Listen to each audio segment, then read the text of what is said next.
Menteri Rangba Kejelau liatu baya ka kaipot jangka Meghalaya State Education Commission wanrah ka jingai ka kynhun menteri. Balap diang ya ka kaipot nrela Bthah ka tanat puli putih bakan wanrah ka action plan ni kata karukom trekam kenang meliak pun trekam ki jingai jingmut jangka Education Commission.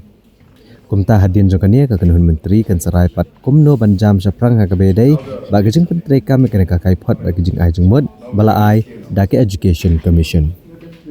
Report of the Meghalaya State Education Commission. As you are aware, the Education Commission has submitted its report, and today we have gone into detail and presented the report to the members of the cabinet. And the report was accepted by the cabinet, though the details of the different recommendations have been they've been asked by the cabinet to the education department to go through each of the recommendations and come out with actionables and the way forward, and then the cabinet will decide on how we will move forward in the implementation of the report that has and the suggestions been given by this commission.